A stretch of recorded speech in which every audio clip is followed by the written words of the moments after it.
Hello students, O2IS academy में आपका स्वागत है। मेरा नाम है ज्योति कौशल और हम कवर कर रहे हैं साइंस सब्जेक्ट, जिसमें मैं ऑलरेडी फिज़िक्स के 5 लेक्चर्स ले चुकी हूं और हमारी जो फिज़िक्स है वो कंप्लीट हो चुकी है। ठीक है, आज से हम शुरू करने वाले हैं केमिस्ट्री।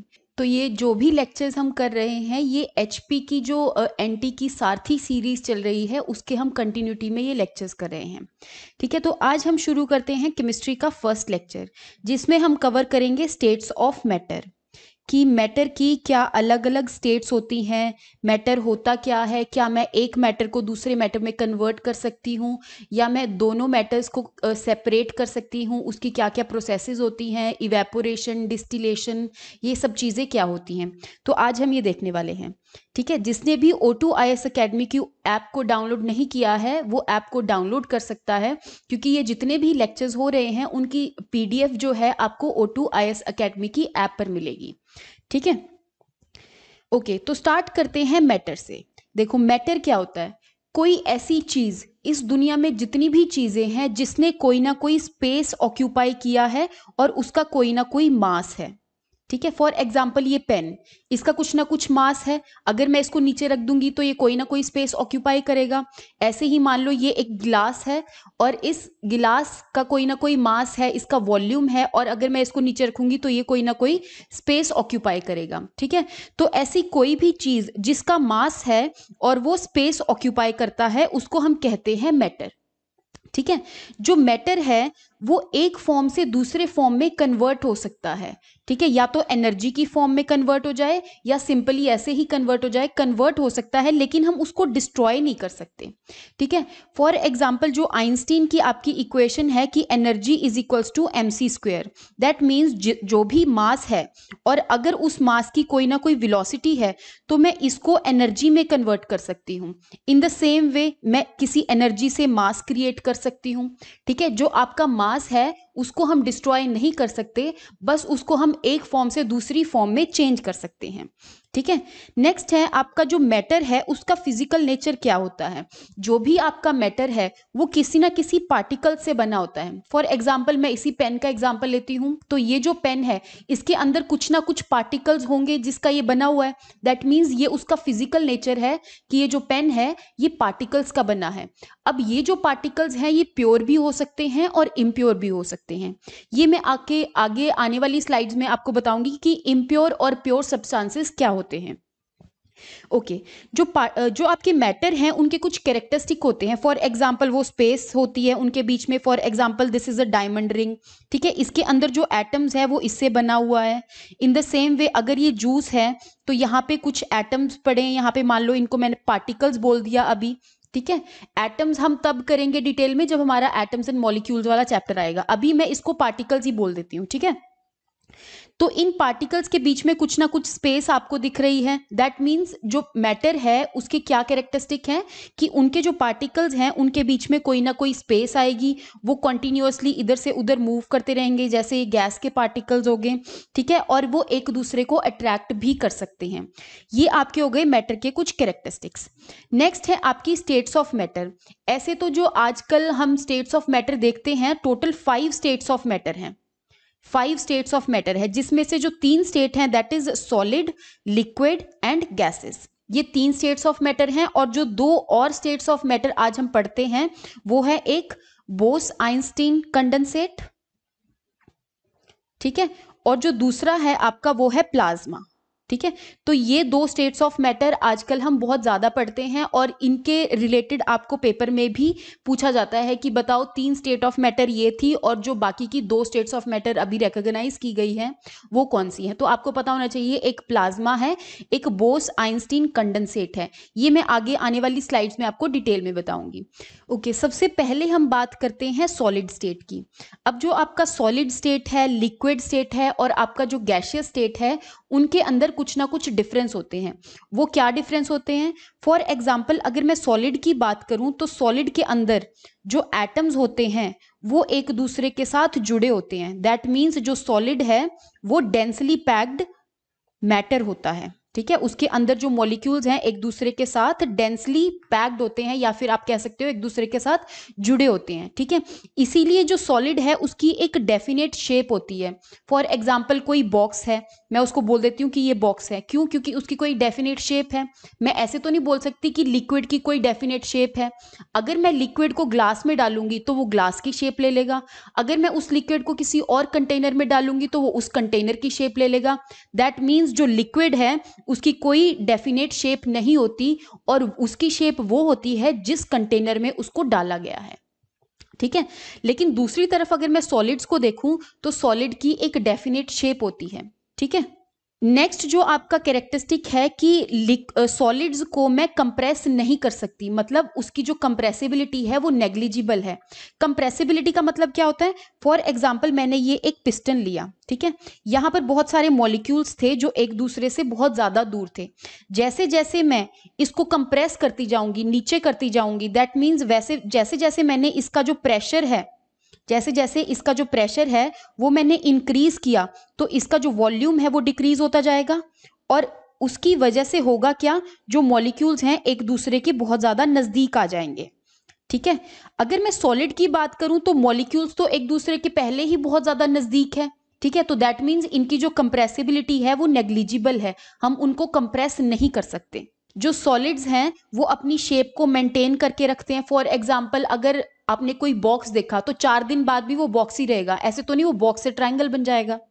ठीक है, तो ये बहुत रिजिड होते हैं। अगर मैं इनको तोड़ना चाहूं तो मैं इनको फोर्स से, फॉर एग्जाम्पल ये एक वुड है, अगर मैं इस वुड को तोड़ना चाहूं तो मैं इस फोर्स से इसको ब्रेक कर सकती हूं, पर उसकी वजह से इसकी शेप चेंज नहीं होएगी। सिर्फ ये क्या हुआ? फोर्स की वजह से ये दोनों एक दूसरे से टूट गए हैं, कुछ एटम्स ने एक दूसरे के साथ बॉन्ड तोड़ दिया है, उसकी वजह से ये सेपरेट हुए हैं।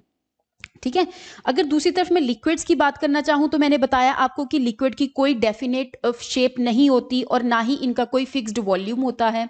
जिस कंटेनर में इनको डाला जाए तो वो उसी की शेप ले लेते हैं। जो लिक्विड्स होते हैं उनके अंदर एक टेंडेंसी होती है कि वो फ्लो कर सकते हैं। वो फ्लो क्यों करते हैं? Basically for example this is a liquid, इस लिक्विड के अंदर जो पार्टिकल्स हैं वो एक दूसरे से थोड़ी थोड़ी दूर लाई करते हैं, मतलब इतने ज्यादा एक दूसरे से चिपके हुए नहीं है, थोड़ी थोड़ी दूर हैं। ठीक है, इसलिए जैसे ही हम इनको एक कंटेनर से दूसरे कंटेनर में डालें तो इनके जो मॉलिक्यूल हैं वो इजीली ट्रांसफर हो जाते हैं। ठीक है, जो आपका थर्ड स्टेट ऑफ मैटर है जो कि है गैस, उसकी भी कोई फिक्स्ड शेप नहीं होती, ना ही कोई उसका फिक्स्ड वॉल्यूम होता है, और ना ही वो रिजिड होता है। क्यों? क्योंकि उसके अंदर जो पार्टिकल्स होते हैं वो एक दूसरे से और ज्यादा दूर होते हैं। ठीक है, अगर आपने एक सिलेंडर के अंदर गैस डाली है तो वो गैस जो है अगर आप सिलेंडर से किसी और कंटेनर में डाल दोगे तो वो उस कंटेनर की शेप ले लेगा। ठीक है, बस इन तीनों में डिफरेंस आपने याद रखना है कि सॉलिड में जो एटम्स के बीच में स्पेस होती है वो बहुत ही ज्यादा कम होती है, नेग्लिजिबल होती है। लिक्विड में थोड़ी इंक्रीज हो जाती है, और जो गैसेस हैं उनके अंदर जो स्पेस है एटम्स के बीच में या मॉलिक्यूल्स के बीच में वो बहुत ज्यादा दूर होती है। ठीक है, ऐसे ही जो गैसियस स्टेट है उसका मैंने आपको बता दिया। तो अगर मैं बोलूं क्या गैसेस जो हैं वो कंप्रेस हो सकती हैं? बिल्कुल हो सकती हैं। मान लो इसके अंदर कोई गैस है, यहाँ पे जो मॉलिक्यूल्स हैं एक दूसरे से बहुत ज्यादा दूर हैं, जैसे जैसे मैं इसका प्रेशर इंक्रीज करती जाऊंगी इसका वॉल्यूम डिक्रीज होगा, और जो मॉलिक्यूल्स हैं वो एक दूसरे के नजदीक आ जाएंगे।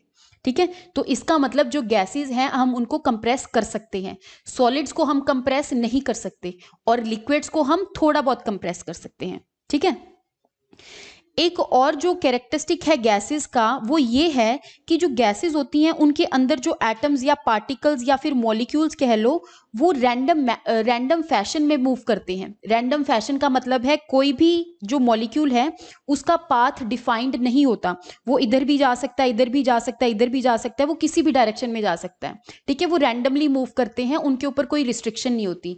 लेकिन अगर मैं सॉलिड्स की बात करूं, सॉलिड्स के अंदर जो एटम्स होते हैं उनके ऊपर रिस्ट्रिक्शन होती है कि इस एटम ने अगर यहां रहना है तो वो यहीं रहेगा, ये वाला एटम हमेशा यहां रहेगा, तभी तो वो फ्लो की टेंडेंसी नहीं होती उनकी, तभी तो वो शेप नहीं चेंज कर सकते, है ना।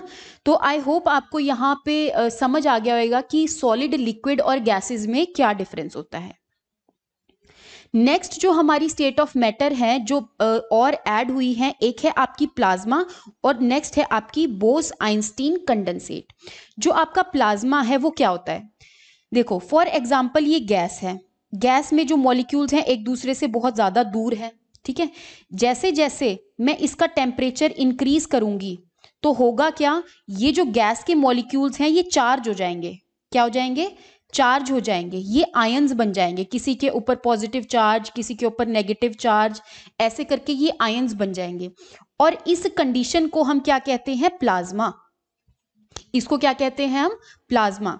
जैसे जैसे हम सॉलिड से लिक्विड की तरफ मूव करते हैं और फिर गैसियस की तरफ आते हैं तो हमारा जो टेम्परेचर है वो इंक्रीज होता रहता है। इसका मतलब ये है कि अगर मैं किसी सॉलिड को टेम्परेचर दूंगी तो वो लिक्विड में कन्वर्ट हो जाएगा। फॉर एग्जाम्पल आइस, अगर मैं आइस को टेम्परेचर दूंगी तो उनके मॉलिक्यूल्स के अंदर कुछ ना कुछ काइनेटिक एनर्जी आएगी और वो लिक्विड में कन्वर्ट हो जाएगा। ऐसे ही अगर मैं लिक्विड को कुछ ना कुछ टेम्परेचर दूंगी, फॉर एग्जाम्पल मैंने पानी को बॉयल किया तो वो वेपर स्टेट में कन्वर्ट हो जाएंगे, गैसेस में कन्वर्ट हो जाएंगे। और जैसे ही मैंने गैसेस को टेम्परेचर दी तो उसके जो गैसेस के मॉलिक्यूल्स थे, आयंस थे, मतलब उसके जो एटम्स थे वो क्या हो गए? चार्ज हो गए, ठीक है। तो इस स्टेट को हम प्लाज्मा स्टेट कहते हैं।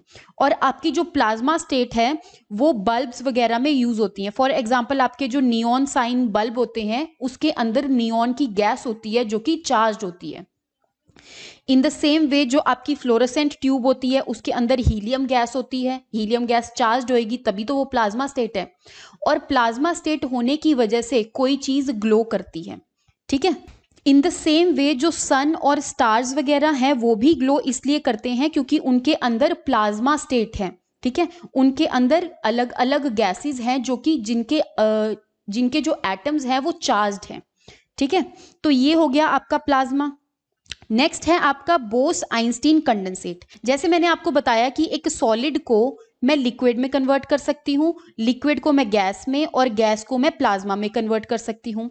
इन द सेम वे अगर मैं किसी गैस के ऊपर इतना ज्यादा प्रेशर डाल दूं कि वो सॉलिड में कन्वर्ट हो जाए, दैट मीन्स अगर मैं किसी गैस के ऊपर इतना ज्यादा प्रेशर इंक्रीज कर दूं, बताया ना मैंने आपको कि एक ये पिस्टन है, इसमें मैं प्रेशर इंक्रीज करूंगी तो मॉलिक्यूल्स नजदीक आएंगे और वो सॉलिड में कन्वर्ट हो जाएंगे, ठीक है।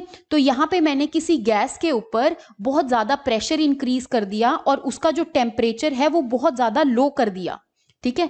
बहुत ही ज्यादा लो करने की वजह से वो जो गैस है वो एक और स्टेट ऑफ मैटर में कन्वर्ट हो जाएगी जिसको हम कहते हैं बोस-आइंस्टीन कंडेंसेट, ठीक है। क्योंकि जो बोस-आइन कंडेंसेट है उसको बनाने के लिए या फिर उसको आइडेंटिफाई करने के लिए हमारे जो सत्येंद्र नाथ बोस जी हैं और एल्बर्ट आइंस्टीन जी हैं उनका बहुत बड़ा कंट्रीब्यूशन है। तो इस वजह से इस स्टेट ऑफ मैटर को बोस-आइंस्टीन कंडेंसेट कहते हैं। नेक्स्ट है आपका कि कोई भी सब्सटेंस की जो स्टेट है, फॉर एग्जांपल एक सब्सटेंस सॉलिड है, लिक्विड है, गैशियस है, वो किसी चीज पे डिपेंड करता है। वो किस पे डिपेंड करता है? आपका प्रेशर और टेम्परेचर पे। जैसे मैंने अभी आपको बताया कि मैं सॉलिड से लिक्विड में चेंज कर सकती हूँ, फिर गैस में चेंज कर सकती हूँ और फिर उसको प्लाज्मा में चेंज कर सकती हूँ। तो यहाँ पे ये चेंज क्यों हो रहे हैं? क्योंकि यहाँ पे मैंने टेम्परेचर इंक्रीज किया। दैट मीन्स जो स्टेट ऑफ सब्सटेंस है कि वो कौन सी स्टेट होगी, सॉलिड होगी, लिक्विड होगी, गैसेस होगी, वो किस पे डिपेंड करती है? एक तो आपकी टेम्परेचर पे डिपेंड करती है और दूसरा आपका प्रेशर पे डिपेंड करती है, ठीक है। फॉर एग्जाम्पल जो आपका सॉलिड है उसको मैं लिक्विड में कन्वर्ट कर सकती हूँ। अगर मैंने सॉलिड को लिक्विड में कन्वर्ट करना है तो मुझे यहाँ पे इसको लेटेंट हीट देनी पड़ेगी। क्या देनी पड़ेगी? Latent heat. जब मैं सॉलिड को लिक्विड में कन्वर्ट करती हूँ, ऐसी जो हीट मैं उसको देती हूं तो इस हीट को हम कहते हैं लेटेंट हीट ऑफ फ्यूजन, ठीक है। ये मैंने आपको पहले भी क्लास में बताया था कि लेटेंट हीट ऑफ फ्यूजन और लेटेंट हीट ऑफ वेपराइजेशन क्या होता है। तो सॉलिड को लिक्विड में कन्वर्ट करने के लिए जो मैं उसको मिनिमम हीट दूं ताकि वो अपनी स्टेट ऑफ मैटर चेंज करने लग जाए, तो ऐसी हीट को हम कहते हैं latent heat of fusion. In the same way अगर मैंने लिक्विड को गैस में कन्वर्ट करना है और एक लिक्विड गैस में कन्वर्ट होना शुरू हो जाए, ऐसी अगर हीट मैं लिक्विड को दूंगी तो उस हीट को हम कहते हैं लेटेंट हीट ऑफ वेपराइजेशन। तो यहां से आपको पता चल गया होगा कि टेम्परेचर का स्टेट ऑफ सब्सटेंस पे कैसे फर्क पड़ रहा है। इन द सेम वे आपका जो प्रेशर है वो भी आपकी स्टेट ऑफ मैटर को चेंज कर देता है। फॉर एग्जाम्पल, अगर एक गैस है उसको मैंने डायरेक्टली सॉलिड में कन्वर्ट करना है, जैसे मैं कर रही थी गैस को डायरेक्टली सॉलिड में बोस आइंस्टीन कंडेंसेट बना रही थी। ठीक है, एक तो मैंने उसका क्या किया, टेम्परेचर लो कर दिया, और दूसरी तरफ मैंने उसका प्रेशर भी इंक्रीज कर दिया ताकि जो मॉलिक्यूल्स हैं एक दूसरे के नजदीक आ जाएं। ठीक है, तो इस तरह से आप देख सकते हो कि स्टेट ऑफ सब्सटेंस पे प्रेशर का भी फर्क पड़ता है। एक और आपका एग्जाम्पल है, फॉर एग्जाम्पल जो आपकी कार्बन डाइऑक्साइड है, जो आपकी सॉलिड कार्बन डाइऑक्साइड है वो डायरेक्टली गैस में कन्वर्ट हो सकती है। ठीक है, कैसे? अगर मैं सॉलिड कार्बन डाइऑक्साइड का प्रेशर डिक्रीज कर दूं तो वो डायरेक्टली किस में कन्वर्ट हो सकती है, गैस में कन्वर्ट हो सकती है, और ऐसी कार्बन डाइऑक्साइड को हम क्या कहते हैं, ड्राई आइस। ठीक है, आपसे पूछ लिया जाएगा कि ड्राई आइस क्या होता है। ड्राई आइस कुछ नहीं होता, जो सॉलिड कार्बन डाइऑक्साइड है आपकी, उसी को ही हम सॉलिड कार्बन डाइऑक्साइड जो गैसेस में कन्वर्ट हो जाती है डायरेक्टली सब्लिमेशन प्रोसेस के थ्रू, उसको हम ड्राई आइस कहते हैं। तो यहाँ पर मैंने आपको बताया कि एक जो सॉलिड है वो लिक्विड में कैसे कन्वर्ट होएगा, जब उसके पास लेटेंट हीट ऑफ फ्यूजन होगी। ऐसे ही जो लिक्विड है वो गैसियस में कब कन्वर्ट होगा, जब उसके पास लेटेंट हीट ऑफ वेपराइजेशन होगी। इन द सेम वे जो गैस है वो सॉलिड में कैसे कन्वर्ट होगा, जब उसके पास उसका प्रेशर इंक्रीज कर दिया जाएगा और उसका टेम्परेचर बहुत ज़्यादा लो कर दिया जाएगा। ठीक है, इन द सेम वे हम इसको ऑपोजिट एंटी क्लॉकवाइज डायरेक्शन में भी मूव कर सकते हैं। फॉर एग्जाम्पल, मैं सॉलिड को डायरेक्टली गैस में कन्वर्ट कर सकती हूँ, जो भी अभी मैंने ड्राई आइस वाला एग्जाम्पल दिया। तो वो कौन सी प्रोसेस से करते हैं, हम सब्लिमेशन की प्रोसेस से करते हैं। इन द सेम वे जो आपका गैस है वो लिक्विड में कन्वर्ट हो सकता है।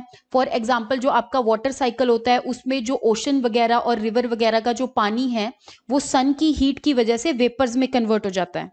फॉर एग्जाम्पल, जो आपका वाटर साइकिल है उसके अंदर क्या होता है, जो आपका ओशंस का पानी होता है वो सन की हीट की वजह से क्या होता है, वेपर में कन्वर्ट हो जाता है।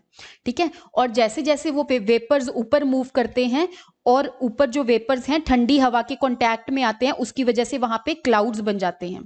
ठीक है, तो जो क्लाउड्स है दैट मीन्स जो वेपर स्टेट है उसकी कंडेंसेशन हो चुकी है, और उसके बाद जो क्लाउड्स है रेन की फॉर्म में प्रेसिपिटेशन हो जाती है उनकी। ठीक है, दैट मीन्स जो गैसेज हैं वो लिक्विड में भी कन्वर्ट हो सकती है through the process of condensation. In the same way अगर मैंने लिक्विड को सॉलिड में कन्वर्ट करना हो, फॉर एग्जांपल अगर मैं पानी को फ्रीजर में रख दूंगी तो वहां पे जो पानी है वो आइस में कन्वर्ट हो जाएगा। दैट मीन्स जो पानी है वो जो लिक्विड है आपका वो सॉलिड में कन्वर्ट हो गया है। इसका मतलब यहां से मैंने ये पता लगाया कि जो स्टेट्स ऑफ मैटर है मैं उसको एक दूसरे में कन्वर्ट कर सकती हूँ थ्रू डिफरेंट प्रोसेसेस। ठीक है, नेक्स्ट है आपका इवेपोरेशन। इवेपोरेशन मैंने आपको बताया, फॉर एग्जांपल एक लिक्विड है, अगर मैंने उसको टेम्परेचर देना शुरू कर दिया तो उसकी वजह से क्या होगा, जो लिक्विड के मॉलिक्यूल्स होंगे टेम्परेचर देने की वजह से इन मॉलिक्यूल्स के अंदर क्या आ जाएगी, काइनेटिक एनर्जी आ जाएगी। काइनेटिक एनर्जी मैंने आपको फिजिक्स के लेक्चर्स में बताई थी। काइनेटिक एनर्जी ऐसी एनर्जी होती है जिसकी वजह से कोई मॉलिक्यूल मूव करता है, मतलब मोशन में आता है। ठीक है, तो ये जो मॉलिक्यूल्स हैं वो एक ऐसे ऐसे रैंडम फैशन में मूव करना शुरू कर देंगे, है ना, और धीरे धीरे क्या हो जाएगा, ये गैसेस में कन्वर्ट हो जाएंगे। ठीक है, जब ये गैसेस में कन्वर्ट हुए तो इस प्रोसेस को हम क्या कहते हैं, इवेपोरेशन। तो आपकी जो इवेपोरेशन है वो अलग अलग फैक्टर्स पे डिपेंड करती है। ठीक है, आपको ये पेपर में आ सकता है, कैसे आ सकता है, फॉर एग्जाम्पल आपसे पूछ लिया जाएगा कि अगर हम सरफेस एरिया को इंक्रीज करें तो बताओ क्या इवेपोरेशन इंक्रीज होगी, या फिर पूछ लिया जाएगा कि ज्यादा ह्यूमिडिटी है तो उसकी वजह से इवेपोरेशन पे क्या फर्क पड़ता है, या फिर टेम्परेचर का इवेपोरेशन पे क्या फर्क पड़ता है। ठीक है, तो इस वे में आपको क्वेश्चन पूछ लिए जाते हैं। तो हम देखते हैं कि ये कैसे होता है। फॉर एग्जाम्पल, आपने टेम्परेचर इंक्रीज कर दिया, जैसे जिस दिन ज्यादा धूप निकलेगी तो उस दिन टेम्परेचर थोड़ा ज्यादा होगा, और क्योंकि टेम्परेचर ज्यादा है तो उस वजह से जो आपके कपड़े हैं वो जल्दी सूख जाते हैं। दैट मीन्स आपकी जो इवेपोरेशन है वो ज्यादा है। इससे हमने ये पता लगाया कि जो टेम्परेचर है वो इवेपोरेशन के डायरेक्टली प्रोपोर्शनल है। ठीक है, नेक्स्ट जो है आपका विंड स्पीड। जिस दिन आपका विंडी डे होता है, जिस दिन हवाएं तेज चलती हैं, उस टाइम पे आपके जो कपड़े हैं वो जल्दी सूख जाते हैं। दैट मीन्स आपके कपड़ों में जो भी लिक्विड था, जो भी पानी था, वो जल्दी गैसेस में कन्वर्ट हो रहा है ना, वो जल्दी से जल्दी गैसेस में कन्वर्ट हो रहा है। इसका मतलब ये है कि जितनी ज्यादा विंड होगी उसकी वजह से इवेपोरेशन उतना ज्यादा होगा। ठीक है, नेक्स्ट है आपका सरफेस एरिया। फिर से हम कपड़ों का ही एग्जांपल लेते हैं। फॉर एग्जांपल आपने एक जो कपड़े हैं तार पर डाले और वो आपने कपड़े स्प्रेड करके नहीं डाले, ठीक है, और वो आपने स्प्रेड करके नहीं डाले, बस आपने ऐसे ही तार पे डाल दिया, उसको स्प्रेड नहीं किया। दैट मीन्स आपने जो सरफेस एरिया है वो इंक्रीज नहीं किया और उसकी वजह से आपके वो वाले कपड़े जल्दी नहीं सूखेंगे क्योंकि आपका सरफेस एरिया कम था। जितना कम सरफेस एरिया होता है उतनी कम इवेपोरेशन होती है। अगर आप उन्हीं कपड़ों को तार पर फैलाकर डाल दोगे तो आपके हर एक एरिया पे से जो आपका लिक्विड है वो गैस में कन्वर्ट होता रहेगा और आपकी जो इवेपोरेशन की प्रोसेस है वो फास्ट हो जाएगी। इसका मतलब ये हुआ कि surface area is directly proportional to evaporation. Next जो फैक्टर है वो है आपका ह्यूमिडिटी। ह्यूमिडिटी का मतलब है कि आपकी हवा में कितनी नमी है। नमी का मतलब ये होता है कि आपकी हवा में कितना पानी है, ठीक है, कितने पानी के वेपर्स हैं या फिर कितने गैस के मॉलिक्यूल्स हैं, उसको हम कहते हैं कि ह्यूमिडिटी है। जिस दिन आपकी रेन होती है उस टाइम पे आपके जो रेन की ड्रॉपलेट्स होती हैं वो हवा में ज़्यादा होती है, तो इसलिए हम कहते हैं कि आज ह्यूमिडिटी ज़्यादा है। जिस दिन आपका सन ज़्यादा ग्लो करता है, इन मतलब कहने का जिस दिन क्लाउडी डे नहीं होता और आपका सन पूरा अच्छी तरह से निकला है और आपका सनी डे है, उस टाइम के जो आपके गैस के मॉलिक्यूल्स हैं वो ऊपर क्या हो जाएंगे, इवेपोरेट हो जाएंगे। तो ऐसे ही आपकी जो ह्यूमिडिटी है उस दिन लो हो जाएगी। तो इसका मतलब ये हुआ कि जितनी ज़्यादा ह्यूमिडिटी होगी हवा में उसकी वजह से आपका जो लिक्विड है वो गैस में कम कन्वर्ट होगा, क्योंकि पहले ही हवा के अंदर गैसियस फॉर्म है, पहले ही ह्यूमिडिटी ज़्यादा है, तो लिक्विड इजीली गैस में कन्वर्ट नहीं होगा। तो यहाँ पे आपको ये पता चला कि humidity is inversely proportional to evaporation. ठीक है, जितनी ज़्यादा ह्यूमिडिटी उतनी कम इवेपोरेशन। ठीक है, तो ये भी आप अपने कपड़ों के एग्जाम्पल से समझ सकते हो। फॉर एग्जाम्पल जिस दिन फॉगी डे होता है उस दिन आपकी जो ह्यूमिडिटी है हवा में वो ज़्यादा होती है और आपके जो कपड़े हैं वो इजीली नहीं सूख पाते। इसका मतलब आपके कपड़ों में से जो पानी है, जो लिक्विड है, वो गैसियस फॉर्म में कन्वर्ट नहीं हुआ है। ठीक है, ओके, नेक्स्ट बात करते हैं कि जब भी इवेपोरेशन होती है तो वो कूलिंग इफेक्ट देती है। तो वो कूलिंग इफेक्ट क्यों देती है? फॉर एग्जाम्पल ये आपके पास लिक्विड था और आपने इसको टेम्परेचर देना शुरू कर दिया। ठीक है, आपने क्या किया, इस लिक्विड को टेम्परेचर देना शुरू कर दिया और ये जो इसके अंदर मॉलिक्यूल्स हैं उन्होंने ये टेम्परेचर लेने की वजह से इनकी काइनेटिक एनर्जी इंक्रीज हो गई। जब इनकी काइनेटिक एनर्जी इंक्रीज हो गई तो ये एक स्टेट से दूसरे स्टेट में कन्वर्ट हो गए। दैट मीन्स ये लिक्विड से गैसियस स्टेट में कन्वर्ट हो गए। ठीक है, गैस में कन्वर्ट हो गए। तो इसका मतलब ये है कि जो भी लिक्विड है उसके अंदर जो मॉलिक्यूल हैं उनको इतनी ज़्यादा काइनेटिक एनर्जी चाहिए ताकि वो एक स्टेट से दूसरे स्टेट में कन्वर्ट हो जाए। और वो इतनी ज़्यादा काइनेटिक एनर्जी उनके पास आती कहाँ से है? एक तो टेम्परेचर इंक्रीज हुआ और दूसरी बात उन्होंने दूसरे मॉलिक्यूल से, जो उनके आसपास मॉलिक्यूल्स हैं, उनसे काइनेटिक एनर्जी गेन कर ली है कोलिजन होने की वजह से। मतलब एक दूसरे मॉलिक्यूल जब एक दूसरे से टकराते हैं तो उसकी वजह से एनर्जी ट्रांसफर हो जाती है। जब एनर्जी ट्रांसफर हुई तो इस मॉलिक्यूल के पास ज़्यादा एनर्जी आ जाएगी और वो अपनी स्टेट चेंज कर लेगा, लेकिन जो आसपास वाले मॉलिक्यूल्स हैं तो इनके पास कम एनर्जी रह जाएगी जिसकी वजह से ये कूलिंग इफेक्ट प्रोड्यूस करेंगे। ठीक है, तो ऐसे जो आपकी जहां पे भी इवेपोरेशन होती है वहां पे आपका नीचे आपके सरफेस पे कूलिंग इफेक्ट रह जाता है। तो इसी पर ही बेस्ड एक एप्लीकेशन है कि हम समर्स के अंदर कॉटन क्लोथ्स क्यों डालते हैं, क्योंकि जो आपके कॉटन क्लोथ्स होते हैं वो लिक्विड को इजीली एब्जॉर्ब कर लेते हैं। जब उसने लिक्विड को एब्जॉर्ब कर लिया और फिर जब धूप पड़ी तो वो लिक्विड गैस में कन्वर्ट होएगा और जैसे ही वो गैस में कन्वर्ट होएगा, जो मॉलिक्यूल्स ने काइनेटिक एनर्जी गेन करके गैसेस में वो कन्वर्ट हो चुके थे तो वो अपने आसपास वाले जो मॉलिक्यूल्स हैं वहां पर कूलिंग इफेक्ट छोड़कर जाएंगे। दैट मीन्स उनके पास कम एनर्जी रह जाएगी जिसकी वजह से वो कूलिंग इफेक्ट प्रोड्यूस करेंगे। ठीक है, तो आपका ये जो एप्लीकेशन है कि हम समर में कॉटन क्लोथ्स क्यों डालते हैं और वो कूलिंग इफेक्ट प्रोड्यूस करते हैं, तो वो किस वजह से प्रोड्यूस करते हैं? तो वो आपके इवेपोरेशन की वजह से प्रोड्यूस करते हैं। नेक्स्ट है आपका कि जैसे मैंने आपको मैटर बताया कि जो मैटर है वो तीन तरह के हम पढ़ते हैं, जैसे सॉलिड हो गया, लिक्विड हो गया, गैसियस हो गया, और दो मैटर हमने और पढ़े एक्स्ट्रा, एक प्लाज्मा पढ़ लिया और एक बोस आइंस्टीन कंडेंसेट पढ़ लिया।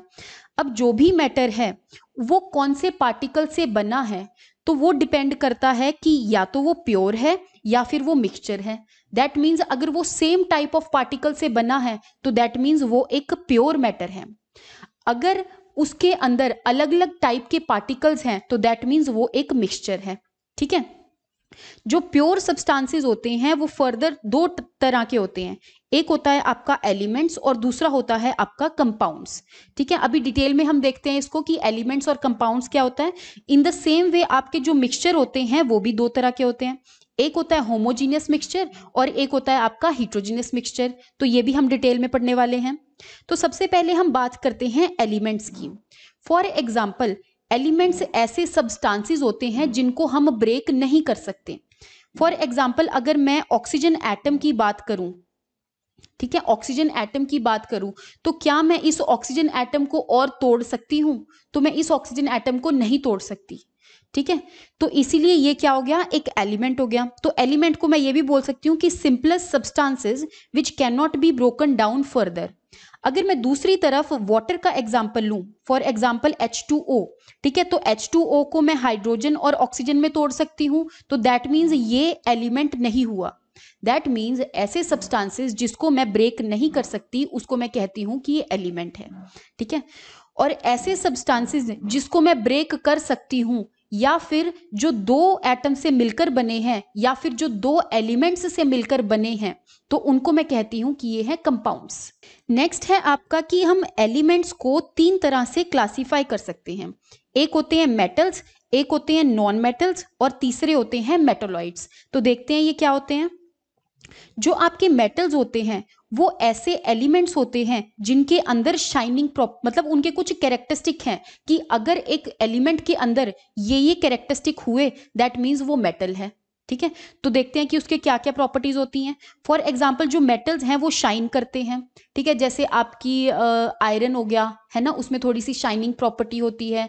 आपका एल्यूमिनियम हो गया, ठीक है, तो उनके अंदर एल्यूमिनियम फॉयल जैसे आप देखते हो तो उसके अंदर थोड़ी शाइनिंग प्रॉपर्टी होती है। तो जितने भी आपके मेटल्स हैं वो लस्ट्रस होते हैं। तो आपको पूछ लिया जाता है कि बताओ इसमें से कौन सा जो एलिमेंट है वो लस्ट्रस है, तो आपको वहां पे आइडेंटिफाई करना है कि इनमें से कौन सा मेटल है। तो हम वो भी पढ़ेंगे कि कौन कौन से मेटल्स हैं, कौन कौन से नॉन मेटल्स हैं। ठीक है, तो लस्ट्रस का मीनिंग आई होप आपको समझ आ गया होगा कि ऐसा सब्सटेंस जो चमक रहा है उसको हम कहते हैं कि ये लस्ट्रस है। नेक्स्ट है आपका कि जो मेटल्स हैं उनका थोड़ा सा कलर अगर मैं डिफाइन करना चाहूं तो वो सिल्वरी ग्रे और थोड़ा गोल्डन येलो कलर होता है, जिसकी वजह से उनको थोड़ा सा शाइनी अपीयरेंस मिलता है। तीसरी जो कैरेक्टरिस्टिक है मेटल्स की वो ये है कि जो मेटल्स हैं वो अपने थ्रू हीट और इलेक्ट्रिसिटी को पास होने देते हैं। तो मैंने आपको बताया था इलेक्ट्रिक करंट वाले चैप्टर में कि कोई भी सब्सटेंस के अगर जो एटम्स हैं वो एक डायरेक्शन में अलाइन हो जाएंगे, अगर उसके ऊपर कोई फील्ड अप्लाई कर दी है और उसके जो एटम्स हैं वो एक फील्ड में अलाइन हो गए हैं, एक डायरेक्शन में अलाइन हो गए हैं, दैट मीन्स वो अपने थ्रू कंडक्शन अलाउ करेंगे। दैट मीन्स वो अपने थ्रू इलेक्ट्रिसिटी और हीट को पास होने देंगे। ठीक है, तो जितने भी मेटल्स होते हैं वो हीट और इलेक्ट्रिसिटी को कंडक्ट करते हैं। जैसे जितने भी हम वायर्स यूज करते हैं वो सारी मेटल्स ही होती हैं, कॉपर वायर होगी, ठीक है, आपकी बाकी और भी जितनी आयरन की अगर कोई चीज़ है वो यूज़ कर रहे हैं तो वो भी आपकी हीट और इलेक्ट्रिसिटी को पास होने देती है। नेक्स्ट है आपकी प्रॉपर्टी की जितने भी मेटल्स होते हैं वो डक्टाइल होते हैं। अब डक्टिलिटी का मतलब ये होता है कि कोई भी एक मेटल है उसको मैं इस तरह से रीशेप कर दूं कि वो वायर्स में कन्वर्ट हो जाए। तो जो आपका कॉपर है, जो हमने उस कॉपर को minerals as a mineral extract किया था, तो एज अ रॉक ही था वो पहले, तो उस रॉक को हमने अच्छे से उसको बीट करके मैंने उसको वायर में कन्वर्ट कर दिया, कॉपर वायर बना दी। दैट मीन्स जितने भी मेटल्स हैं आपकी उनके अंदर डक्टिलिटी होती है, और डक्टिलिटी का मतलब ये है कि वो वायर्स में कन्वर्ट हो सकते हैं, उनसे वायर्स बन सकती हैं। नेक्स्ट जो प्रॉपर्टी है दैट इज मेलेबिलिटी। मेलेबिलिटी का मतलब ये है कि कोई भी मेटल आपका थिन शीट्स में कन्वर्ट हो सकता है। फॉर एग्जांपल जो आपका एल्यूमिनियम मेटल है उसको मैं थिन शीट्स में अगर कन्वर्ट करना चाहूँ तो आपका एल्यूमिनियम फॉयल बन जाता है। वो एक थिन सी शीट होती है ना, तो उनके अंदर मेलेबिलिटी भी है मेटल्स के अंदर। नेक्स्ट प्रॉपर्टी है कि जितने भी मेटल्स होते हैं वो सोनरस होते हैं। सोनरस का मतलब ये होता है कि अगर मैं उसको बीट करूं तो वो कुछ ना कुछ साउंड प्रोड्यूस करते हैं।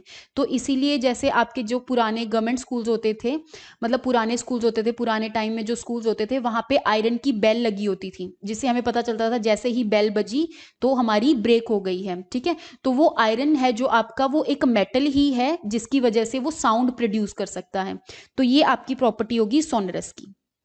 ठीक है, यहाँ पे मैंने आपको कुछ एग्जांपल्स दिए हुए हैं, जैसे गोल्ड हो गया, सिल्वर हो गया, कॉपर हो गया, आयरन हो गया, ये सारे क्या हैं, मेटल्स हैं। ठीक है, तो आपने एक चीज ध्यान रखनी है कि जितने भी मेटल्स होते हैं वो ज्यादातर सॉलिड होते हैं रूम टेम्परेचर पे, लेकिन आपका जो मरकरी है वो एक ऐसा मेटल है जो कि रूम टेम्परेचर पे क्या है, लिक्विड है। मैंने क्या बताया, मैंने ये बताया कि जितने भी मेटल्स हैं आपके, यहाँ पर देख लो कि कौन कौन से मेटल्स हैं। ठीक है, ये आपका है पीरियोडिक टेबल, और इस पीरियोडिक टेबल में जो भी मैं यहाँ पर लाइन बना रही हूं उसके इस यहाँ वाले जितने भी एलिमेंट्स हैं वो सारे क्या हैं, वो मेटल्स हैं। हाइड्रोजन को हम एलिमिनेट कर देते हैं क्योंकि हाइड्रोजन दोनों प्रॉपर्टीज शो करता है। ठीक है, तो ये जितने भी हैं एलिमेंट्स ये सारे क्या हैं, मेटल्स हैं, और ये सारे मेटल्स क्या हैं, सॉलिड होते हैं एट रूम टेम्परेचर। लेकिन सिर्फ मर्क्यूरी ही एक ऐसा एलिमेंट है जो कि रूम टेम्परेचर पर लिक्विड होता है। ये आपको डायरेक्टली क्वेश्चन पूछ लिया जाता है। इन द सेम वे ये जो आपको ग्रीन में दिख रहा है ये सारे क्या हैं, मेटलॉइड्स। जो मेटलॉइड्स होते हैं वो ऐसे एलिमेंट्स होते हैं जो मेटल्स और नॉन मेटल्स दोनों की प्रॉपर्टी शो करते हैं। ठीक है, और आपके जो ग्रीन से इधर वाले जो बॉक्सेस बचे हैं वो सारे क्या हैं आपके, वो सारे हैं आपके नॉन मेटल्स। ठीक है, नॉन मेटल्स। अब हम नॉन मेटल्स की भी कुछ प्रॉपर्टीज देख लेते हैं कि नॉन मेटल्स की क्या प्रॉपर्टीज होती हैं।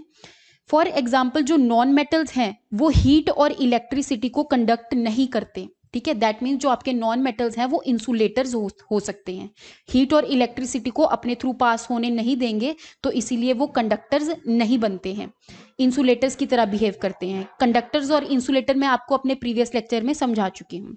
नेक्स्ट है आपका कि जो भी नॉन मेटल होते हैं वो लस्ट्रस नहीं होते। लस्ट्रस का मतलब है उनके अंदर कोई भी शाइनिंग प्रॉपर्टी नहीं होती।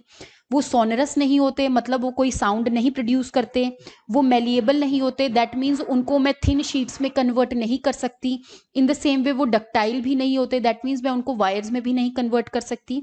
ठीक है, आपके जो नॉन मेटल्स हैं वो यहाँ पे मैंने कुछ एग्जांपल दिए हुए हैं, जैसे आपका ऑक्सीजन हो गया, आयोडीन हो गया, कार्बन हो गया, तो ये आपके कुछ नॉन मेटल्स हैं। एक और चीज आपने याद रखनी है कि जो भी आपके नॉन मेटल्स हैं वो ज्यादातर लिक्विड होते हैं रूम टेम्परेचर पर। ठीक है, जो नॉन मेटल्स हैं, जैसे जो आपके मेटल्स हैं वो रूम टेम्परेचर पर सॉलिड होते हैं, इन द सेम वे जो आपके नॉन मेटल्स हैं वो रूम टेम्परेचर पर लिक्विड होते हैं। इसकी कुछ एक्सेप्शन रहेगी, वो मैं आपको बता दूंगी। ठीक है, तो अभी तक मोर देन 100 एलिमेंट्स हम देख चुके हैं, इसको आइडेंटिफाई कर चुके हैं, और इनमें से कुछ जो है वो नेचुरली हैं और बहुत कम इसमें क्या है, मैन मेड है, मतलब ह्यूमन द्वारा बनाए गए हैं। ठीक है, तो मेजॉरिटी ऑफ एलिमेंट्स मैंने आपको बताया सॉलिड्स हैं, क्योंकि इस पीरियोडिक टेबल में ज्यादातर आपके जो क्या है, ज्यादातर आपके मेटल्स हैं, आपके जो नॉन मेटल्स हैं वो बहुत ही कम है, और यहाँ पर मैंने आपको बताया था कि ये सारे क्या हैं, मेटलॉइड्स हैं। तो 11 ऐसे एलिमेंट्स हैं जो कि रूम टेम्परेचर पर गैशियस हैं। अब मैंने आपको बताया कि रूम टेम्परेचर पर गैशियस कौन होता है, तो वो नॉन मेटल्स होते हैं। तो दैट मीन्स ये वाले जो आपके नॉन मेटल्स हैं वो रूम टेम्परेचर पर गैशियस हैं। इसमें कौन कौन सा आएगा, हीलियम हो गया, nitrogen, oxygen, fluorine, chlorine, neon, argon, krypton, xenon and radon. एक हाइड्रोजन भी आ जाता है। जो हाइड्रोजन है आपका वो हम पीरियोडिक टेबल में बिल्कुल अलग से रखते हैं, क्योंकि वो कई बार मेटल की प्रॉपर्टी शो करता है, कई बार नॉन मेटल की प्रॉपर्टी शो करता है। ठीक है, ओके। नेक्स्ट जो है आपका कि दो एलिमेंट आपके ऐसे हैं जो लिक्विड की तरह बिहेव करते हैं रूम टेम्परेचर पे। मैंने आपको मरकरी के बारे में बताया कि मरकरी सिर्फ अकेला ऐसा मेटल है जो लिक्विड होता है रूम टेम्परेचर पे। In the same way bromine आपका ऐसा नॉन मेटल है जो कि आपका रूम टेम्परेचर पर लिक्विड होता है। ठीक है, तो आपके टोटल 2 ऐसे एलिमेंट्स बन गए हैं जो रूम टेम्परेचर पर लिक्विड होंगे। इसमें से एक मेटल है जो कि मरकरी है, और जो ब्रोमीन है आपका वो नॉन मेटल है। यहाँ पे मैंने आपको एक और चीज बताई हुई है, वो ये कि जो गैलियम और सीजियम होता है, ऐसे तो वो क्या है, वो मेटल्स हैं। ठीक है, तो दैट मीन्स वो सॉलिड होंगे रूम टेम्परेचर पर। लेकिन अगर मैं रूम टेम्परेचर से थोड़ा सा और टेम्परेचर इंक्रीज कर दूं तो जो गैलियम और सीजियम है वो लिक्विड में कन्वर्ट हो जाते हैं। तो आपने 2 ऐसे मेटल्स को भी याद रखना है जो सॉलिड से लिक्विड में कन्वर्ट हो जाते हैं अगर मैं थोड़ा सा भी टेम्परेचर रूम टेम्परेचर से इंक्रीज करती हूँ। नेक्स्ट बात करते हैं हम अपने कंपाउंड्स की। देखो, जैसे मैंने आपको एलिमेंट्स बताया ना कि ऐसे सब्सटेंसेस जिनको हम ब्रेक नहीं कर सकते, कंपाउंड्स ऐसे सब्सटेंसेस होते हैं जिनको हम ब्रेक भी कर सकते हैं, और उनके अंदर जो भी आपके एलिमेंट्स यूज हुए हैं वो एक फिक्स्ड प्रोपोर्शन में यूज हुए हैं। ठीक है, फिक्स्ड प्रोपोर्शन में यूज हुए हैं। इसका मतलब क्या है, फॉर एग्जाम्पल अगर मैंने वाटर बनाना है तो इसमें मैं 2:1 रेशो में हाइड्रोजन और ऑक्सीजन को लूंगी। ठीक है, अगर मैंने वाटर बनाना है तो 2 में हाइड्रोजन लूंगी और 1 ऑक्सीजन लूंगी। दैट मीन्स ये एक फिक्स्ड प्रोपोर्शन है। अगर मैं इसकी फिक्स्ड प्रोपोर्शन चेंज कर दूं, फॉर एग्जाम्पल मैंने H2 ले लिया और O2 ले लिया, तो ये आपका बन जाएगा हाइड्रोजन पर ऑक्साइड। ठीक है, तो आपकी कंपाउंड्स ऐसी चीजें होती हैं जिनके अंदर एलिमेंट्स एक दूसरे के साथ कंबाइन करते हैं और फिक्स्ड प्रोपोर्शन में कंबाइन करते हैं। ठीक है, किसी ना किसी रेशो में कंबाइन करते हैं। तो ऐसी चीजों को मैं बोलती हूं कि ये क्या है, कंपाउंड्स हैं। फॉर एग्जाम्पल आपका NaCl आपका सॉल्ट होता है। अगर मैं 1:1 प्रोपोर्शन में सोडियम और क्लोरीन को ले लूं तो आपका ये क्या बन जाएगा, NaCl। ठीक है, तो यहाँ पे आपको एलिमेंट्स और कंपाउंड्स का डिफरेंस दिया हुआ है। ये अकेला हीलियम एक एलिमेंट है, इन द सेम वे ये ऑक्सीजन एक एलिमेंट है। जब मैंने ऑक्सीजन और हाइड्रोजन को आपके कंबाइन किया तो ये आपका वाटर बन गया, ये आपका एक कंपाउंड है। ठीक है, नेक्स्ट बात करते हैं हम मिक्सचर की। अब मिक्सचर क्या होते हैं, जैसे मैंने आपको बताया था कि जो मैटर है उसको मैं 2 तरीके से डिफाइन कर सकती हूँ, या तो वो प्योर हो सकते हैं या फिर वो मिक्सचर हो सकते हैं। तो प्योर के अंदर मैंने एलिमेंट्स और कंपाउंड्स को कवर कर लिया है। अब हम बात करते हैं मिक्सचर की। अगर कोई 2 प्योर सब्सटेंसेस एक दूसरे से मिक्स हो जाएंगे लेकिन उनकी कोई फिक्स्ड प्रोपोर्शन नहीं है, कंपाउंड्स में हम बोलते थे ना कि एलिमेंट्स एक दूसरे के साथ मिक्स हो रहे हैं और उनकी फिक्स्ड प्रोपोर्शन है, लेकिन मिक्सचर के अंदर उनकी कोई फिक्स्ड प्रोपोर्शन नहीं है। तो ऐसी चीज को हम क्या बोलेंगे कि ये एक मिक्सचर है। ठीक है, तो यहाँ पे आप देख सकते हो कि यहाँ पे वाटर जो है वो किसी प्रोपोर्शन में ऐड हुआ है, लेकिन यहाँ पे ऑक्सीजन और जो हाइड्रोजन है वो किसी फिक्स्ड प्रोपोर्शन में ऐड नहीं हुआ, और उसके जो एलिमेंट्स हैं, एटम्स हैं, जो उससे एक दूसरे से अलग हैं। ठीक है, तो ऐसी चीज को हम बोलते हैं ये मिक्सचर है। अब जो मिक्सचर है वो 2 तरह के हो सकते हैं, एक हो सकता है होमोजीनियस मिक्सचर और एक हो सकता है हिट्रोजीनियस मिक्सचर। जो आपके होमोजीनियस मिक्सचर होते हैं उसका मतलब ये होता है कि अगर आपने 2 चीजों को ऐड किया, फॉर एग्जाम्पल ये आपके पास वाटर था और इसके अंदर आपने सॉल्ट डाल दिया। ठीक है, जब आपने इन दोनों चीजों को मिक्स किया तो आपको एक ऐसा सोल्यूशन मिला जिसके अंदर मुझे सॉल्ट नहीं दिख रहा है। दैट मीन्स वो मिक्सचर यूनिफॉर्मली डिस्ट्रीब्यूट हो चुका है। उसका मतलब ये है कि जो सॉल्ट है वो पानी में यूनिफॉर्मली मिक्स हो चुका है। तो ऐसे मिक्सचर को हम कहते हैं कि ये एक होमोजीनियस मिक्सचर है। इन द सेम वे अगर मैं एक और कंटेनर लूं, उसके अंदर पानी है और इसके अंदर मैं सैंड डाल दूं। ठीक है, इसके अंदर मैंने क्या किया, सैंड डाल दिया। तो इस पानी के अंदर जब सैंड गया तो धीरे धीरे क्या हो जाएगा, ये सैंड बाद में नीचे क्या हो जाएगा, सेटल हो जाएगा। दैट मीन्स इस पानी के अंदर सैंड तो डाला, लेकिन अभी भी मैं सैंड और पानी को अलग अलग देख सकती हूँ। तो इसका मतलब ये एक दूसरे में मिक्स नहीं हुए हैं। ऐसे मिक्सचर को हम कहते हैं कि ये एक हिट्रोजीनियस मिक्सचर है। तो आई होप आपको होमोजीनियस और हिट्रोजीनियस जो मिक्सचर है उसके बीच में आपको डिफरेंस पता चल गया होगा। ठीक है, अगर मैं एक बार मिक्सचर और कंपाउंड के बाकी के डिफरेंसेस देखूं तो वो क्या है, फॉर एग्जांपल मैंने एलिमेंट मिक्सचर के अंदर मैं एलिमेंट और कंपाउंड को सिर्फ मिक्स कर देती हूँ। दैट मीन्स मैंने क्या किया, सॉल्ट को पानी के अंदर सिर्फ मिक्स कर दिया। ठीक है, ये एक दूसरे से रिएक्ट नहीं हुए, ये सिर्फ मिक्स हुए हैं। लेकिन अगर मैं कंपाउंड की बात करूं तो उसके अंदर जो एलिमेंट्स हैं वो एक दूसरे से रिएक्ट करते हैं। फॉर एग्जांपल, मैं अगर हाइड्रोजन को ऑक्सीजन से रिएक्ट करवाऊं तो वो वाटर बन जाएगा। ठीक है, नेक्स्ट जो आपका पॉइंट है वो ये कि मिक्सचर के वेरिएबल कंपोजिशन होते हैं। फॉर एग्जाम्पल, मैं यहाँ पे सॉल्ट जितनी मर्जी डालूं और पानी जितना मर्जी डालूं, दैट मीन्स जो भी सब्सटेंस यहाँ पे ऐड हो रहा है वो वेरिएबल क्वांटिटी का हो सकता है। लेकिन कंपाउंड के अंदर वो वेरिएबल क्वांटिटी का नहीं है। अगर मैंने यहाँ पे 2 हाइड्रोजन लेने हैं तो मुझे 2 ही लेने पड़ेंगे, और जो ऑक्सीजन है वो मुझे 1 ही लेना पड़ेगा, मतलब 2:1 प्रपोर्शन में ही मैं ले सकती हूँ इसको। ठीक है, तो यहाँ पे इनकी फिक्स्ड प्रपोर्शन होती है कंपाउंड के अंदर। नेक्स्ट जो प्रॉपर्टी है आपकी, नेक्स्ट जो पॉइंट है that is mixture show property of constituent substances. इसका मतलब यहाँ पर जो कंस्टिट्यूएंट सब्सटेंस यूज करे गए हैं वो है वाटर और ये एक है सॉल्ट। तो मिक्सचर के अंदर सॉल्ट की अलग प्रॉपर्टी है और पानी की अलग प्रॉपर्टी है। लेकिन कंपाउंड के अंदर जो एलिमेंट्स एक दूसरे से मिक्स हुए हैं और उसके बाद केमिकली रिएक्ट करने के बाद जो बने हैं तो उसकी एक अलग प्रॉपर्टी हो जाती है। फॉर एग्जाम्पल, अगर मैं हाइड्रोजन की प्रॉपर्टी देखूं और ऑक्सीजन की प्रॉपर्टी देखूं तो ये दोनों वाटर की प्रॉपर्टी से डिफरेंट होती है। ठीक है, लेकिन यहाँ पे अगर मैं सॉल्ट और वाटर की प्रॉपर्टी देखूं तो सॉल्ट और वाटर की प्रॉपर्टी, एक सोल्यूशन के अंदर भी सॉल्ट सॉल्ट ही रहेगा और वाटर आपका वाटर ही रहेगा।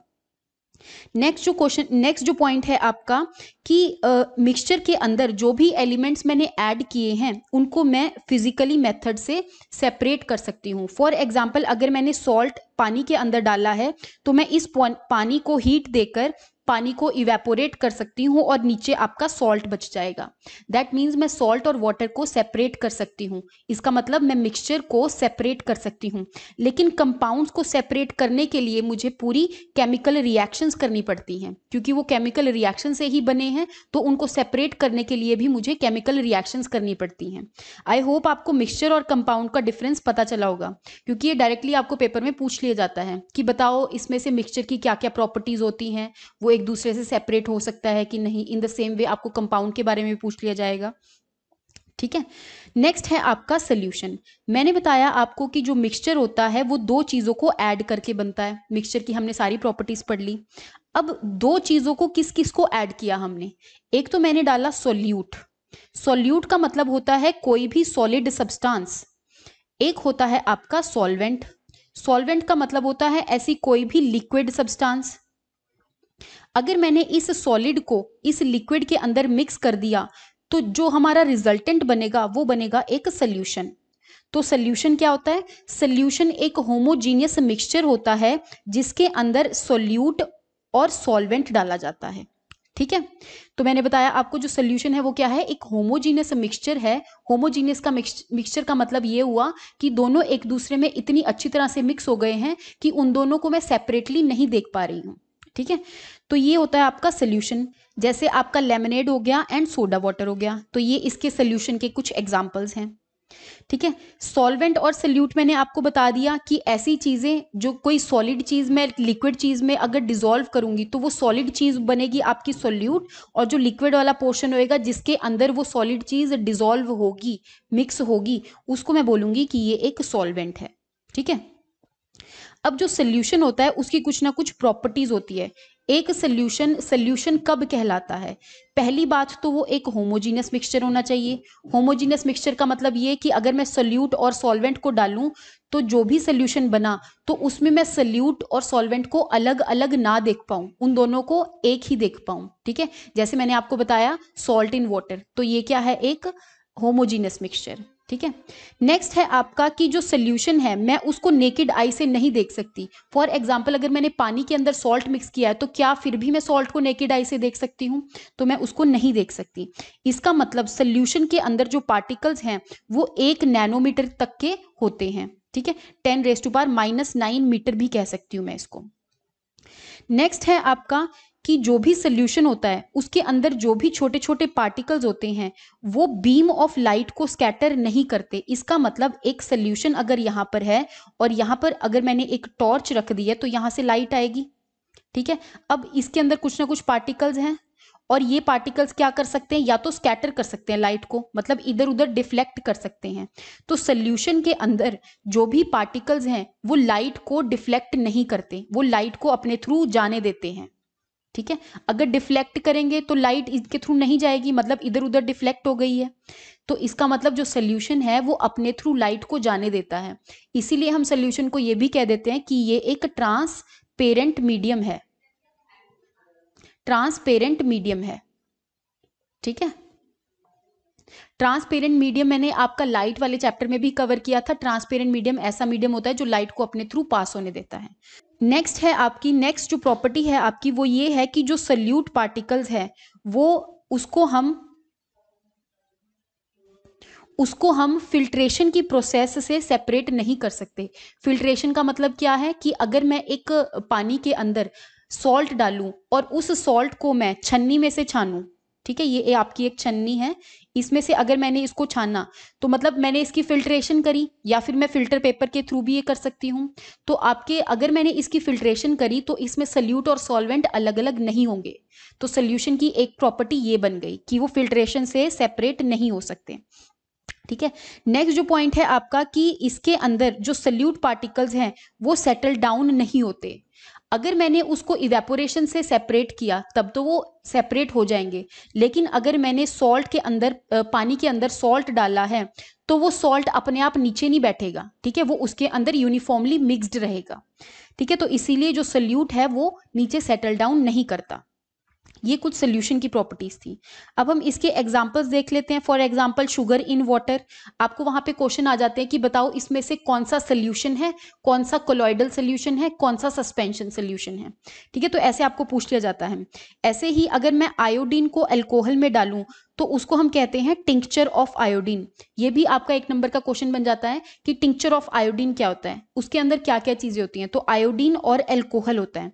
जो आयोडीन होता है वो सॉलिड फॉर्म में होता है, that means iodine is a solute, and जो आपका अल्कोहल है वो आपका सॉल्वेंट की तरह बिहेव करता है। नेक्स्ट एग्जाम्पल है आपका एरिएटेड ड्रिंक्स। जो भी आपकी ड्रिंक्स हैं, फॉर एग्जाम्पल कोका कोला हो गई है ना, ऐसे लिम्का हो गई, तो उन ड्रिंक्स के अंदर जो गैसेस हैं वो डिजोल्व रहती हैं। ठीक है, कार्बन डाइऑक्साइड एक गैस है जो कि लिक्विड के अंदर डिजोल्व है। अब आप बोलोगे कि हमने तो सिर्फ लिक्विड और सॉलिड की बात करी थी, है ना, लिक्विड और सॉलिड की बात करी थी कि ये सल्यूट हो सकता है और ये सॉल्वेंट हो सकता है। तो यहाँ पे मैटर चेंज भी हो सकता है। ठीक है, यहाँ पे आपका मान लो लिक्विड आ सकता है और यहाँ पर गैस भी हो सकता है। लिक्विड के अंदर अगर कोई गैस डिसॉल्व है तो वो भी एक सोल्यूशन है। ठीक है, जो आपकी एयर है उसके अंदर बहुत सारी गैसेस हैं, दैट मीन्स गैस के अंदर गैस मिक्स्ड है। ठीक है, तो ये भी एक आपका सोल्यूशन हो गया। फॉर एग्जांपल आपकी जो एयर है उसके अंदर 21% ऑक्सीजन है, नाइट्रोजन आपकी 78% है, बाकी कुछ आर्गन भी होती है 0.003%, देन इज कार्बन डाइऑक्साइड होती है और कुछ अदर गैसेस भी होती हैं। नेक्स्ट है आपके एलॉयज। जो एलॉयज हैं वो भी मिक्सचर ही हैं, लेकिन वो मिक्सचर किस चीज के हैं, या तो एक मैं मेटल को मेटल के साथ मिक्स करूं, या फिर मैं एक मेटल को नॉन मेटल के साथ मिक्स करूं। ठीक है, या फिर मैं नॉन मेटल को नॉन मेटल के साथ मिक्स करूं। दैट मीन्स ये जो मिक्सचर्स बन रहे हैं इनको हम कहते हैं कि ये एलॉयज हैं। फॉर एग्जाम्पल आपका जो ब्रॉन्ज है उसमें कॉपर 78% है और आपका जो टिन है वो 5 से 22% तक हम ऐड कर सकते हैं, तो उससे आपका बन जाता है ब्रॉन्ज। फिर है आपका गोल्ड। जो 18 कैरेट वाला गोल्ड होता है उसके अंदर कुछ ना कुछ कॉपर मिक्स्ड होता है और कुछ सिल्वर होता है। फिर है आपका ब्रास। ब्रास के अंदर कॉपर और जिंक होता है, दैट मीन्स ब्रास कॉपर और जिंक का मिक्सचर है। इन द सेम वे जो आपका स्टर्लिंग सिल्वर है वो सिल्वर और कॉपर का मिक्सचर है। आपका जो कास्ट आयरन है वो आयरन और कार्बन का मिक्सचर है। ठीक है, तो आपको पता होना चाहिए कि एलॉयज भी मिक्सचर ही होते हैं। यहाँ पर मैंने कुछ और एलॉयज दिए हुए हैं और यहाँ पे बताया कि उसके अंदर कौन कौन से एलिमेंट्स मिक्स होते हैं और वो कौन कौन सी इंडस्ट्रीज में यूज होते हैं। तो ये एक बार गो थ्रू हो जाना, आप इसको लर्न भी करना है आपने। जैसे जो आपका स्टील है वो आयरन और कार्बन से मिलके बना है और वो एयरप्लेन्स वगैरह बनाने के लिए और बिल्डिंग्स वगैरह में यूज होता है। ठीक है, तो आप एक बार इसको पढ़ सकते हो। नेक्स्ट है आपका concentration of solution. For example अब जो सोल्यूशन बना है जिसके अंदर सॉल्यूट और सॉल्वेंट मिक्स हुआ है वो कितना कंसंट्रेटेड है, क्या मैं उसके अंदर और सोल्यूट डाल सकती हूँ। ठीक है, क्या वो यूनिफॉर्मली मिक्स हो जाएगा, ठीक है। तो इससे हमारे पास दो टर्म्स निकल कर आती हैं, एक होती है आपका सैचुरेटेड सोल्यूशन और दूसरा है आपका अनसैचुरेटेड सोल्यूशन। ठीक है, अनसैचुरेटेड सोल्यूशन का मतलब ये होता है कि अगर एक सोल्यूट है आपके पास, ठीक है, और दूसरा है आपके पास सॉल्वेंट, अगर आपने सोल्यूट को सॉल्वेंट के अंदर मिक्स किया और वो यूनिफॉर्मली मिक्स हो गया, ठीक है, यूनिफॉर्मली मिक्स हो गया, तो इसको हम कहते हैं अनसैचुरेटेड सोल्यूशन। ठीक है, लेकिन अगर आपने सोल्यूट की क्वांटिटी को बढ़ा दिया, सोल्यूट की क्वांटिटी को आपने बढ़ा दिया और 30 ग्राम से आपने 40 ग्राम कर दिया, लेकिन पानी आपका सेम ही है, 100 ml ही है, अगर आप इस 40 ग्राम सॉल्ट को पानी में मिक्स करोगे तो कुछ जो 30 ग्राम सॉल्ट है वो तो हो जाएगी मिक्स, मान लो 35 ग्राम था इसका सैचुरेशन लेवल, 35 ग्राम जो सॉल्ट है वो तो हो जाएगी मिक्स, लेकिन 5 ग्राम जो सॉल्ट है आपकी वो नीचे सेटल डाउन कर जाएगी। दैट मीन्स अब उसके लिए मिक्स होने के लिए कोई भी स्पेस नहीं बची है। ठीक है, तो ऐसे सोल्यूशन को हम कहते हैं सैचुरेटेड सोल्यूशन। दैट मीन्स उन्होंने अपना सैचुरेशन लेवल मिक्स करने का अचीव कर लिया है, अब उसमें और कोई भी सोल्यूट डालो तो वो उसके अंदर मिक्स नहीं होगा। तो यहाँ पे आप देख सकते हो कि सैचुरेटेड सोल्यूशन क्या है, when no more solute can be dissolved, जब एक सैचुरेशन लेवल अचीव करने के बाद हम कोई और सोल्यूट डिसॉल्व ना कर पाए तो उसको हम कहते हैं कि जो सोल्यूशन है वो सैचुरेटेड है। अगर मैं उसमें और ज़्यादा सोल्यूट ऐड कर सकती हूँ और वो डिसॉल्व भी हो जाए तो मैं बोलूँगी कि ये एक अनसैचुरेटेड सोल्यूशन है। ठीक है, ऐसे ही मैं सोल्यूशन को दो तरीके से और डिफाइन कर सकती हूँ, एक है आपका कंसंट्रेटेड सोल्यूशन और दूसरा है आपका डाइल्यूट सोल्यूशन। ठीक है, फॉर एग्जाम्पल अगर पानी के अंदर मान लो 100 ml वाटर था, उसके अंदर मैंने 5 ग्राम्स ऑफ NaCl डाला, ठीक है, तो यहाँ पे आप देख सकते हो कि जो 1 ग्राम NaCl है वो 20 ml ऑफ वाटर को आ रहा है ना। 100 ml को अगर मैं 5 पार्ट्स में डिवाइड करूंगी तो आपके 20 ml के अंदर 1 ग्राम ऑफ NaCl डिसॉल्व हो रहा है, तो मैं बोलूंगी। और दूसरी तरफ मैंने एक और सोल्यूशन ले लिया जिसके अंदर मैंने 100 ml वाटर लिया था और मेरे पास 10 ग्राम NaCl आ गया। दैट मीन्स हर एक 20 ml वाटर के अंदर 2 ग्राम NaCl है। ठीक है, दैट मीन्स 20 ml के अंदर पहले कम सोल्यूट था, अब उसी 20 ml के अंदर अब ज्यादा सोल्यूट है। इसका मतलब ये वाला जो सोल्यूशन है वो कंसंट्रेटेड है और जो ये वाला सोल्यूशन है वो इसके कंपैरिजन में डाइल्यूट है। ठीक है, जब एक सोल्यूशन में सोल्यूट की क्वांटिटी ज्यादा हो तो उसको हम बोलेंगे कंसंट्रेटेड। ठीक है, और एक सोल्यूशन में अगर सोल्यूट की क्वांटिटी कम हो एज कंपेयर टू दूसरे तो उसको बोलेंगे हम डाइल्यूट सोल्यूशन। नेक्स्ट बात करते हैं हम सस्पेंशन की। जो आपके मैटर के दो टाइप्स होते हैं, जो कि एक हो गया होमोजीनियस मिक्सचर और एक हो गया आपका हेट्रोजीनियस मिक्सचर। होमोजीनियस मिक्सचर के अंदर मैंने सोल्यूशन आपको पढ़ा दिया है, हेट्रोजीनियस मिक्सचर के अंदर अब हम पढ़ेंगे सस्पेंशन। ठीक है, जो आपका सस्पेंशन होता है वो एक तरह के हेट्रोजीनियस मिक्सचर ही होते हैं। ठीक है, जिसके अंदर कोई ना कोई सोल्यूट पार्टिकल है और वो सॉल्वेंट के अंदर हमने डाल दिया है लेकिन वो अच्छे से डिसॉल्व नहीं हुआ है। अभी भी मैं सोल्यूट पार्टिकल्स को सॉल्वेंट पार्टिकल से डिफरेंशिएट कर सकती हूँ। ठीक है, तो ऐसे सोल्यूशन को हम कहते हैं कि ये एक सस्पेंशन है। सस्पेंशन के अंदर जो भी पार्टिकल्स डिसॉल्व हुए हैं उसको मैं नेकेड आइज के थ्रू देख सकती हूँ। यहाँ पे आप देख सकते हो, जैसे अगर मैंने यहाँ पे सैंड डाला तो आप सैंड को नेकेड आइज के थ्रू देख सकते हो। ठीक है, अब सस्पेंशन की भी कुछ ना कुछ प्रॉपर्टीज होती हैं। जैसे जो सस्पेंशन होता है वो हेट्रोजीनियस मिक्सचर होता है, उसमें मैं सोल्यूट और सॉल्वेंट को अलग अलग देख सकती हूँ। इसमें जो पार्टिकल्स हैं उसको मैं नेकेड आई से देख सकती हूँ, दैट मीन्स जो पार्टिकल है उसका साइज ज़्यादा बड़ा है। तीसरी जो बात है कि जो सस्पेंशन होता है वो बीम ऑफ लाइट को स्कैटर कर देता है। फॉर एग्जाम्पल ये आपका एक सस्पेंशन है और यहाँ पर आपने एक टॉर्च रख दी। ठीक है, तो इस सस्पेंशन के अंदर कोई ना कोई पार्टिकल्स होंगे। अगर मैंने इस पानी के अंदर सैंड डाला और उसको अच्छे से मिक्स कर दिया तो अभी सैंड आपका नीचे सेटल डाउन नहीं किया है, अभी आपका सैंड यहाँ पर है। तो इस टाइम पे जो भी लाइट आएगी वो इस मॉलिक्यूल के साथ आकर टकराएगी और इसको ये क्या कर देगा, डिफ्लेक्ट कर देगा। ऐसे ही इसका पाथ भी इसने चेंज कर दिया, ऐसे ही जब ये इसके साथ टकराएगा तो इसका पाथ चेंज हो गया। That means scattering of beam होता है। जब भी आपकी स्कैटरिंग ऑफ बीम होता है उसकी वजह से जो लाइट का पाथ होता है वो विजिबल होता है, ठीक है, जिसको हम टिंडल इफेक्ट भी कहते हैं, जो मैंने लास्ट लेक्चर में कवर किया है, ठीक है। तो जो सस्पेंशन होता है वो बीम ऑफ लाइट को स्कैटर करता है, जिसकी वजह से उसका जो पाथ होता है वो विजिबल होता है, ठीक है। अगर वही सल्यूट पार्टिकल नीचे सेटल डाउन कर जाएं, तो अगर उस टाइम पे आप बीम ऑफ लाइट फेंको और यहां पर कोई भी पार्टिकल्स नहीं है, तो इस टाइम पे आपकी लाइट की स्कैटरिंग नहीं होगी, ठीक है। नेक्स्ट है आपका कि जो सस्पेंशन है उसमें मैं सल्यूट और सॉल्वेंट को फिल्ट्रेशन के थ्रू सेपरेट कर सकती हूँ। अगर मैंने एक चाय पुन्नी ली और उस चाय पुन्नी में मैंने सस्पेंशन का एक सोल्यूशन डाल दिया, तो आपकी जो सैंड है वो पानी से अलग हो जाएगी, जो आपकी सैंड है ऊपर रह जाएगी, छन्नी में रह जाएगी, ठीक है। तो इसीलिए आप सस्पेंशन मिक्सचर को फिल्ट्रेशन के थ्रू सेपरेट कर सकते हो। थर्ड टाइप ऑफ जो सोल्यूशन है वो है आपका कोलॉइडल सोल्यूशन। जो कोलॉइडल सोल्यूशन होता है वो सस्पेंशन और जो आपका सोल्यूशन है उसके बीच का एक मिक्सचर होता है। सोल्यूशन में हमने बात करी थी कि ये एक ऐसा मिक्सचर है जिसमें मैंने सल्यूट और सॉल्वेंट डाला और मैं सल्यूट को अलग से नहीं देख पा रही हूँ, दैट मीन्स ये जो मिक्सचर है वो ट्रांसपेरेंट है, ठीक है। और सस्पेंशन में मैंने बात करी कि मैंने सल्यूट को सॉल्वेंट में डाला और मैं सल्यूट को नेकेड आई से देख सकती हूँ, ठीक है, दैट मीन्स ये जो मिक्सचर है वो ओपेक है। और जो आपका कोलॉइडल सोल्यूशन होता है उसके अंदर मैंने सल्यूट और सॉल्वेंट को डाला, लेकिन अब जो आपका मिक्सचर बना है वो ट्रांसलूसेंट बना है, ट्रांसलूसेंट बना है, दैट मीन्स वो इतना ज्यादा ट्रांसपेरेंट नहीं है, उसका जो थोड़ा सा कलर है वो थोड़ा चेंज हो गया है, या उसकी जो थोड़ी डेंसिटी है वो चेंज हो चुकी है, ठीक है। तो यहाँ पे आप देख सकते हो कि जो कोलॉइडल सोल्यूशन है उसमें जो पार्टिकल्स हैं वो यूनिफॉर्मली स्प्रेड होते हैं थ्रू आउट द सोल्यूशन, लेकिन बस इतना सा डिफरेंस है सोल्यूशन से कि उसके अंदर वो ट्रांसपेरेंट था और जो कोलॉइडल सोल्यूशन है वो ट्रांसलूसेंट बन गया, मतलब उसका जो पाथ है वो थोड़ा इतना ज़्यादा विजिबल नहीं है, ठीक है। तो इसके अंदर भी जो पार्टिकल्स हैं हम उनको नेकेड आइज के थ्रू नहीं देख सकते हैं।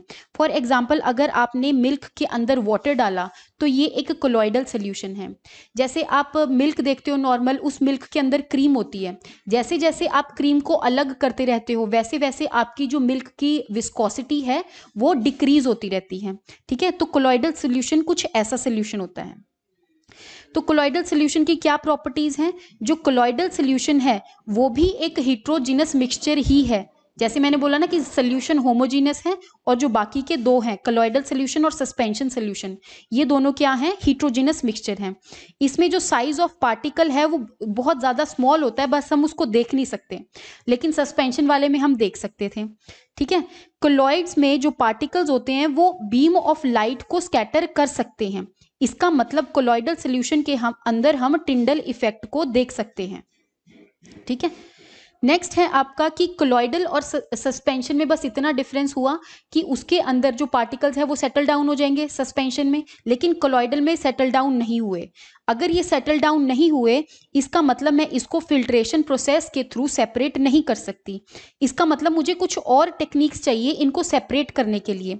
फॉर एग्जाम्पल आपकी सेंट्रीफ्यूगेशन, जो आपकी सेंट्रीफ्यूगेशन है वो एक ऐसी प्रोसेस होती है जिसके अंदर हम सेंट्रीफ्यूगल फोर्स यूज करते हैं किसी चीज को सेपरेट करने के लिए। तो दैट मीन्स मैं फिल्ट्रेशन प्रोसेस के थ्रू कोलॉइडल सोल्यूशन के पार्टिकल्स को सेपरेट नहीं कर सकती, तो उसके लिए कोई ना कोई और प्रोसेस चाहिए। उनमें से आपकी एक प्रोसेस है सेंट्रीफ्यूगेशन, ये आगे अभी हम डिटेल में पढ़ेंगे, ठीक है। यहाँ पे मैंने आपको कुछ कोलॉइड्स के एग्जाम्पल्स दिए हैं और आपको ये वाले जो एग्जाम्पल्स हैं डायरेक्टली पेपर में पूछ लिए जाते हैं। जैसे आपका लिक्विड है वो गैस के अंदर डिसॉल्व्ड है, तो ऐसे कोलॉइड को हम एरोसोल कहते हैं और इसका एग्जाम्पल है फॉग, क्लाउड्स, मिस्ट, ठीक है। तो आपको पूछ लिया जाता है कि बताओ फॉग के अंदर कौन सा आपका सॉल्वेंट है और कौन सा आपका सोल्यूट है। तो फॉग के अंदर आपका जो लिक्विड है वो सोल्यूट की तरह बिहेव करेगा और जो गैस है वो सॉल्वेंट की तरह बिहेव करेगा। तो ये सारे मैंने आपको सॉल्वेंट दिए हैं और ये सारे आपके क्या हैं? सोल्यूट। तो आपको वहां पे पता लगना चाहिए कि इसमें से कौन सा सोल्यूट है कौन सा सॉल्वेंट।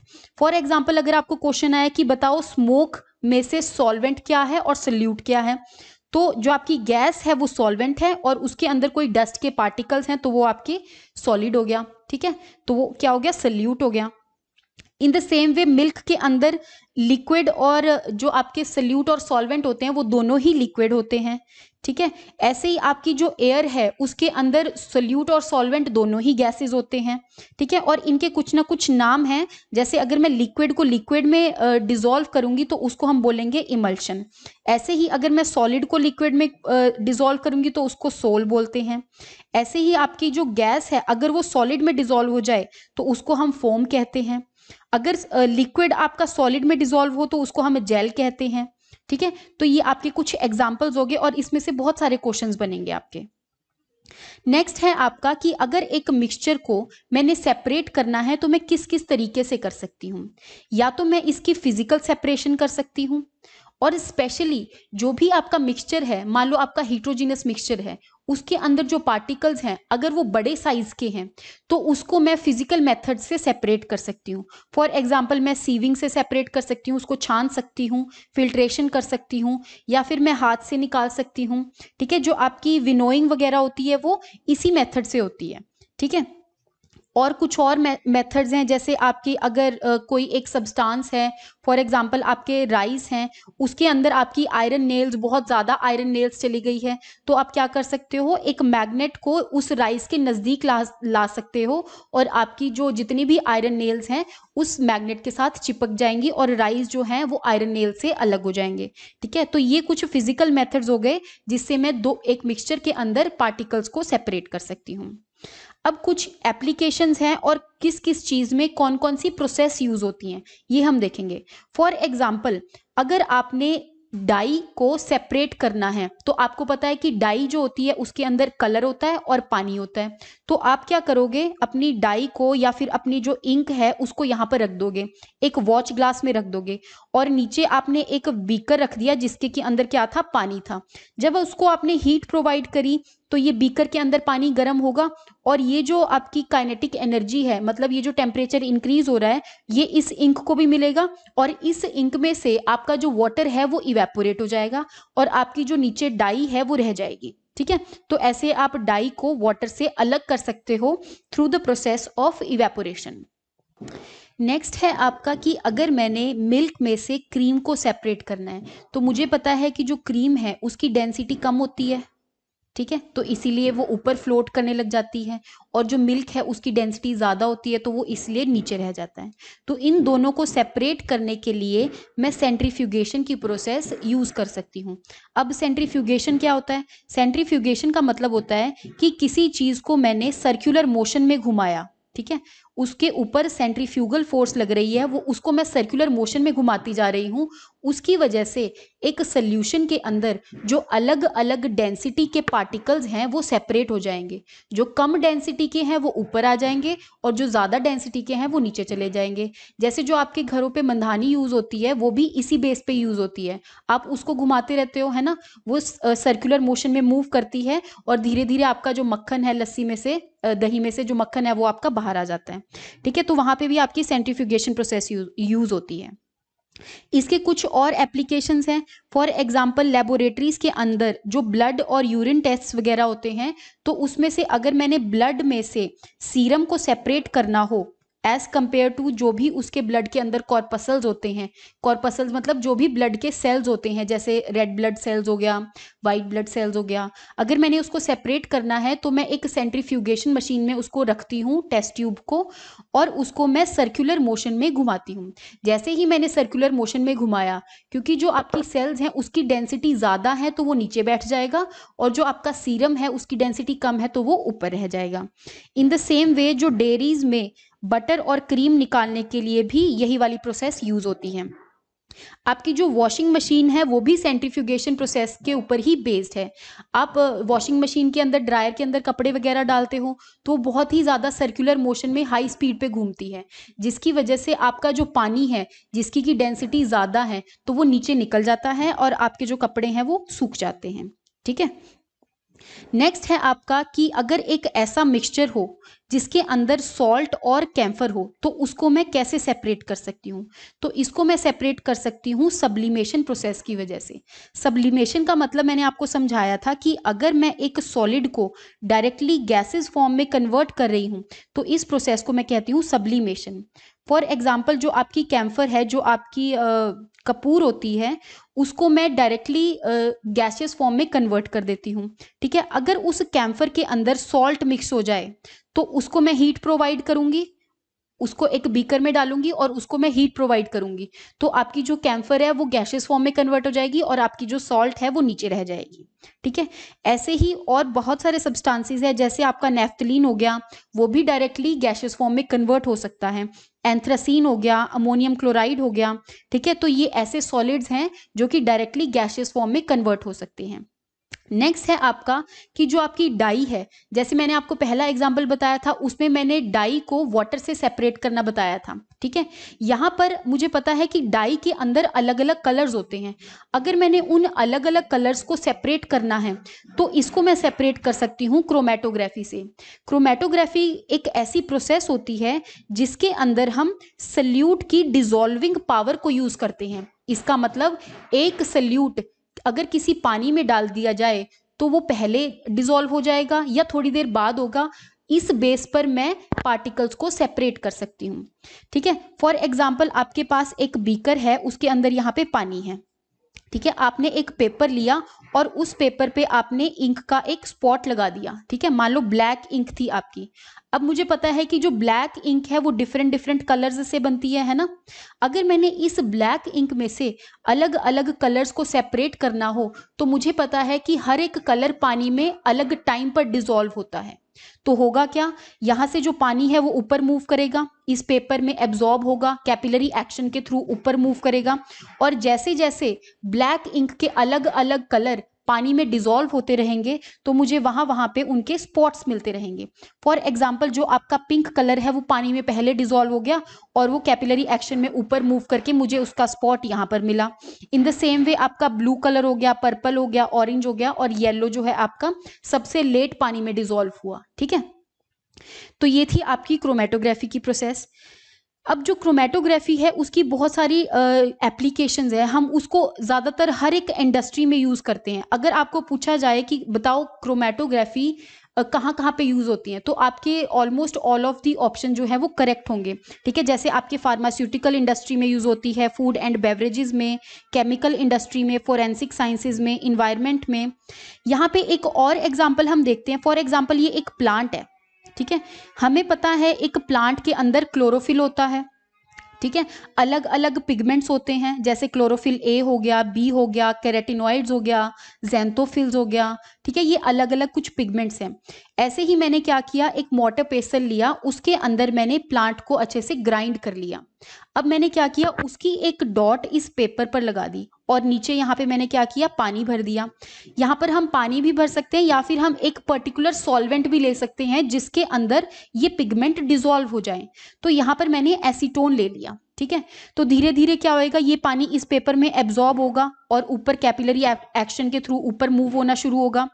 तो आपका जो क्लोरोफिल बी है वो सबसे पहले एसीटोन में डिसॉल्व होगा और उसका पिगमेंट यहाँ पर मिलेगा। इन द सेम वे फिर क्लोरोफिल ए डिसॉल्व होगा, पहले क्लोरोफिल बी हुआ था, फिर आपके कैरेटिनॉइड्स होंगे, ऐसे ही फिर ज़ैंथोफिल्स होंगे। ठीक है, तो ऐसे ही आपके प्लांट के अंदर से अलग अलग पिगमेंट्स को हम सेपरेट कर सकते हैं। ठीक है, ऐसे ही हम अगर नेचुरल कलर्स के पिगमेंट्स लेने हो तो क्रोमेटोग्राफी प्रोसेस से हम जो पिगमेंट्स है उसको प्योर फॉर्म्स में ले सकते हैं। ठीक है, ऐसे ही नेक्स्ट है एक आपका प्रोसेस डिस्टिलेशन। देखो, डिस्टिलेशन एक ऐसी प्रोसेस होती है जिसके अंदर दो सब्सटेंसेस एक दूसरे के साथ मिक्स्ड हैं। अब वो एक दूसरे के साथ अगर मिक्स्ड हैं, उनको मैंने सेपरेट करना है, तो उनकी जो डिसॉल्विंग टाइम है, जैसे पानी के साथ डिसॉल्व करने का टाइम है, वो उनका बराबर है, मतलब वो सेम टाइम पे डिसॉल्व हो रहे हैं। ठीक है, तो इसीलिए वो उस प्रोसेस से तो वो सेपरेट नहीं हो सकते, मतलब क्रोमेटोग्राफी से तो वो सेपरेट नहीं हो सकते। तो मैंने क्या किया, मैंने उनके बॉइलिंग पॉइंट को यूज किया उनको सेपरेट करने के लिए। फॉर एग्जाम्पल आपके पास ये एक सोल्यूशन है, उसके अंदर आपने ए को मिक्स किया, वाटर है उसके अंदर आपने ए को मिक्स किया और बी को मिक्स किया।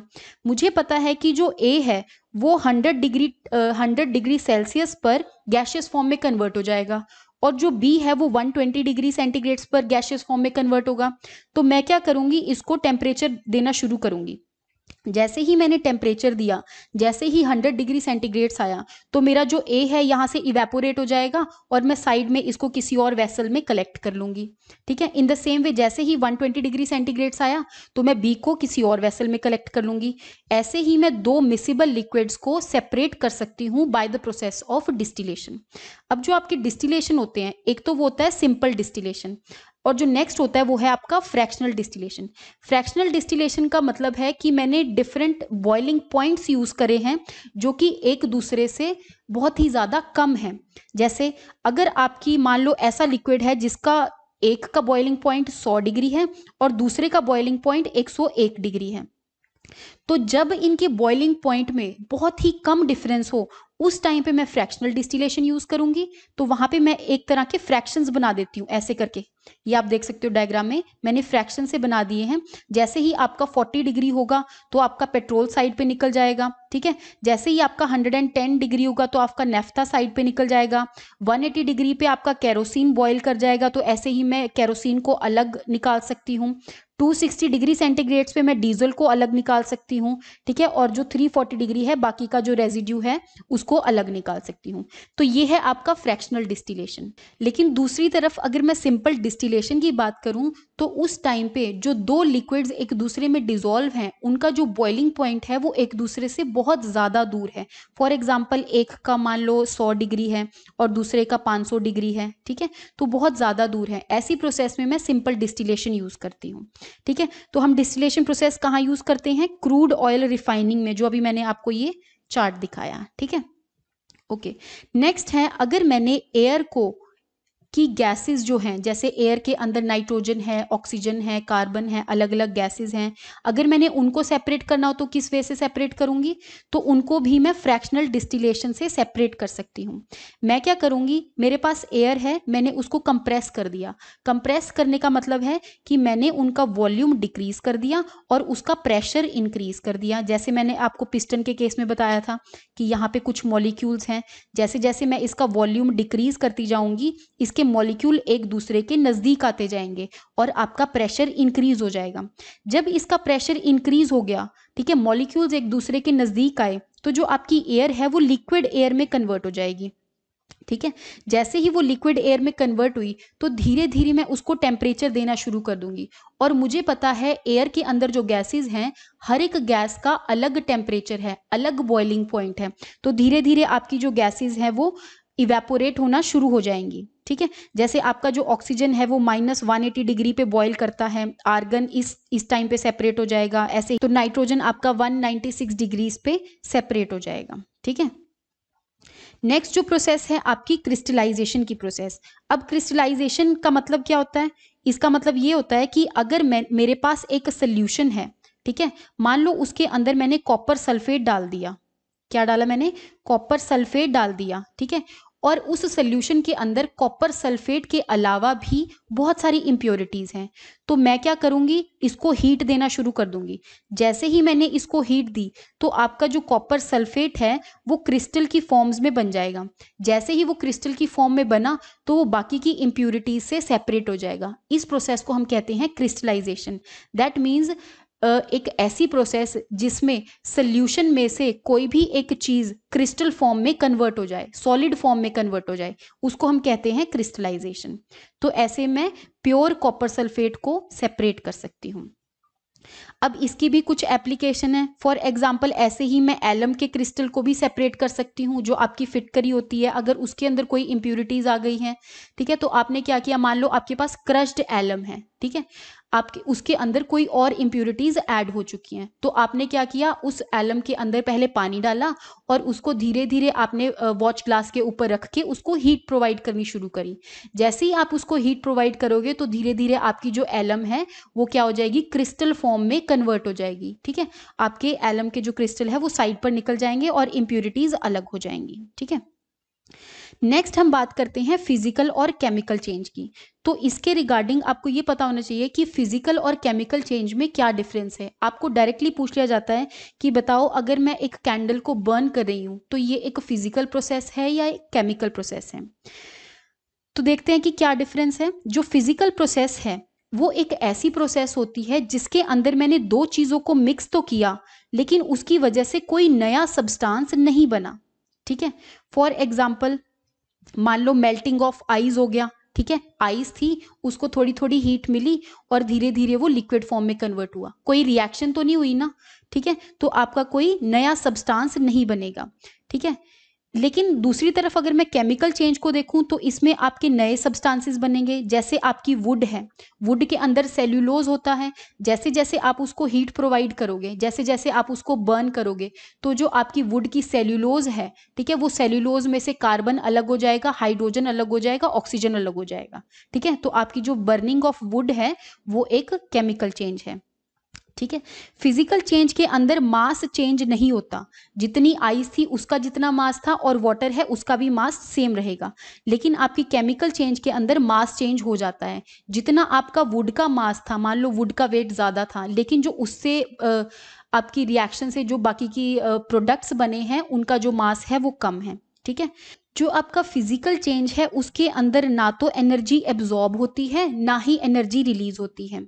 लेकिन दूसरी तरफ अगर मैं केमिकल चेंज की बात करूं तो उसमें एनर्जी एब्जॉर्ब भी हो रही है और रिलीज भी हो रही है। जैसे मैंने वुड की बात करी थी, इसके अंदर जो वुड है उसके जो एटम्स हैं, उसके जो पार्टिकल्स हैं, वो हीट एनर्जी लेंगे, उनके अंदर काइनेटिक एनर्जी आएगी और वो अपनी जो स्टेट है वो चेंज कर देंगे। दैट मीन्स उन्होंने अपनी पहले एनर्जी को एब्जॉर्ब किया और जैसे ही वो गैसियस स्टेट में आए तो उन्होंने एक दूसरे मॉलिक्यूल के साथ टकरा के अपनी एनर्जी को रिलीज कर दिया।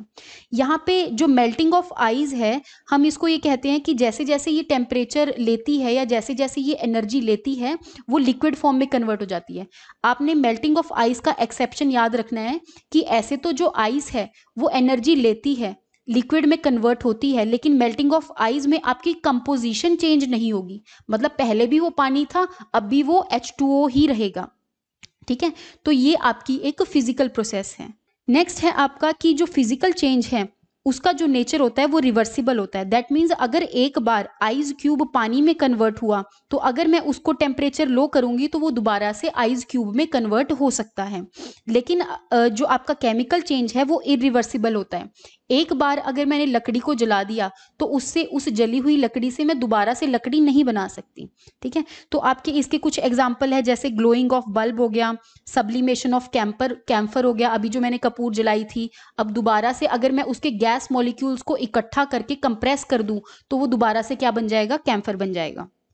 ठीक है, ऐसे ही मैग्नेटाइजिंग ऑफ आयरन हो गया, ये मैंने आपको मैग्नेटिक फील्ड में कवर किया था कि एक बार अगर मैं मैग्नेट के नज़दीक करंट पास करती हूँ तो एक बार अगर मैं आयरन नेल के नज़दीक करंट पास करती हूँ तो वो मैग्नेट में कन्वर्ट हो जाता है, पर जैसे ही मैंने करंट को हटाया तो वो दोबारा से एक नॉर्मल सी आयरन नेल बन जाएगा। तो दैट मीन्स ये एक फिजिकल चेंज है जो कि रिवर्स हो सकता है। मैग्नेट दोबारा से आयरन नेल में कन्वर्ट हो सकती है और आयरन जो है वो दोबारा से मैग्नेट की तरह बिहेव कर सकती है। ठीक है, बाकी जो आपकी केमिकल चेंज है उसका क्या एग्जाम्पल है, जैसे रस्टिंग ऑफ आयरन हो गया। रस्टिंग ऑफ आयरन में एक केमिकल प्रोसेस होती है जिसकी वजह से जो आयरन का कलर है वो भी चेंज हो जाता है। ठीक है, ऐसे ही बर्निंग ऑफ मैग्नीशियम हो गया, जो मेटल एसिड्स के साथ रिएक्ट करते हैं, वो सारे एक केमिकल चेंज हैं। यहाँ पे मैंने कुछ और एग्जांपल्स ऐड किए हुए हैं, जैसे आपका रोटिंग ऑफ बनाना हो गया, तो इसमें जो माइक्रोब्स हैं इस बनाना के पील को क्या करेंगे, डिग्रेड कर देंगे और डिग्रेड करके और अल्टीमेटली जो सब्सटेंसेस है जैसे कार्बन, नाइट्रोजन, ऑक्सीजन, ये सब निकाल देंगे। ठीक है, तो ये आपकी केमिकल प्रोसेसेस हैं। जैसे mixing of vinegar and baking soda, ये दोनों केमिकल्स हैं, जब ये एक दूसरे के साथ रिएक्ट करेंगे तो जो भी हमें सोल्यूशन मिलेगा उसकी कुछ अलग ही प्रॉपर्टी होगी और वो सेपरेटली विनेगर और बेकिंग सोडा की तरह बिहेव नहीं करेंगे। ठीक है, जैसे एक एग्जांपल हो गया, अगर आपने पेपर को फाड़ दिया है तो वो कौन सा चेंज है, तो ये आपका एक फिजिकल चेंज हो गया। ठीक है, जो चॉपिंग ऑफ वुड है आपका, ये आपका एक फिजिकल चेंज है, क्योंकि यहाँ पे आपने एनर्जी नहीं प्रोवाइड की, यहाँ पे आपने मैकेनिकली वर्क किया है, एक वुड को तोड़ा है, उस वुड को आप दोबारा से जोड़ सकते हो, उसमें कोई केमिकल चेंज तो नहीं आया। दैट मीन्स वुड का जो कंपोजिशन है वो चेंज तो नहीं हुआ, तो इसीलिए ये एक फिजिकल चेंज है। तो आई होप आपको मैटर के बारे में पता चला होगा। मैटर के 5 स्टेट्स जो कि हैं solid, liquid, gaseous, plasma and Bose Einstein condensate, इन सब के बारे में, और ये एक दूसरे में कन्वर्ट हो सकते हैं और इनकी क्या क्या सेपरेशन टेक्निक्स हमने पढ़ ली हैं। ठीक है, आई होप आपको समझ में आया होगा। अब हम नेक्स्ट चैप्टर में करने वाले हैं एटम्स एंड मॉलिक्यूल्स, जिसमें हम अलग अलग एटम्स के जो मॉडल्स हैं, रदरफोर्ड मॉडल हो गया आपका, थॉमसन मॉडल हो गया, ये सब पढ़ने वाले हैं। ठीक है, तो thank you so much, bye bye, take care.